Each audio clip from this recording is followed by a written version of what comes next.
is very interesting because Calenda basically put down the gauntlet to the government saying, look, in Italy we love revolutions but hate reforms as well. Well, I put that very issue to another absolute heavyweight of Italian politics, Elisabetta Casellati, who is the Minister of Institutional Reforms and Regulatory Simplification. She's the lady who's trying to get a lot of this reform done. She was a huge player in the Senate as well, but she's now obviously the Minister in charge of getting these reforms through. I put Calenda's point to her. This is how she replied.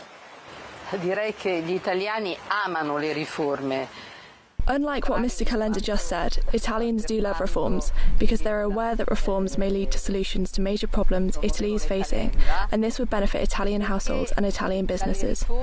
So, for instance, this tax reform that is on its way will lead to a much fairer tax system.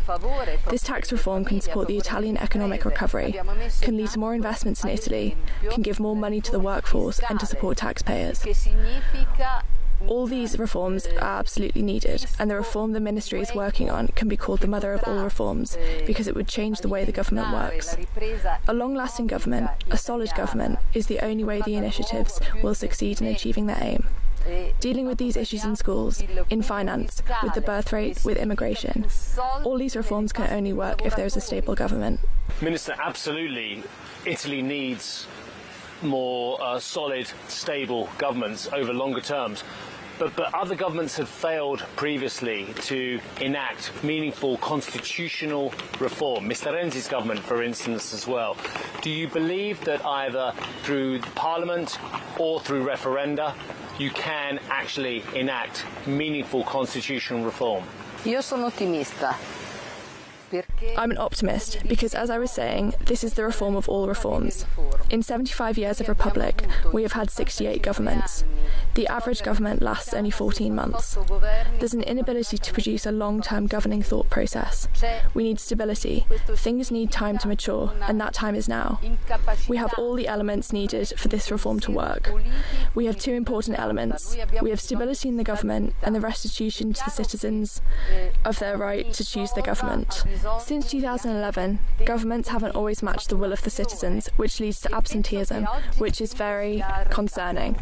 Of course, this doesn't only happen in Italy, but giving the right to citizens to pick their own government will give them more civic duty. And without this very important reform, is Italy destined to continue with short-lived governments, political instability and economic underperformance?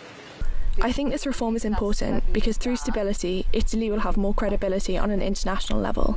It will be an economic leverage because it will give trust to investments, to the markets, to families, to businesses, to the regions and to universities. All these reforms will be able to happen through stability because how can you have a dialogue nationally and internationally if the rules are constantly changing? You can't. So stability is a challenge not only for the centre-right but for the entire country. Political heavyweight Elisabetta Casellati talking to us about Italian reforms and the absolute need for them. I mean, Karen, look, that really typified it, didn't it? She said herself, 68 governments, 75 years, average tenure, 14 months as well. There is one more point to raise as well on this one, and that is the fact that actually there are some real problems about whether some of these reforms will work alongside the NRRP, which of course is the National Resilience and Recovery Plan, which works using the next generation funds that have come in from the EU as well. 192 billion euros has come in there. Are any of the things that are going on in Italy going to upset the ability of the European Union to hand that money over as well? So there is a contention there as well, just bubbling alongside these reforms in Italy. Back to you for now.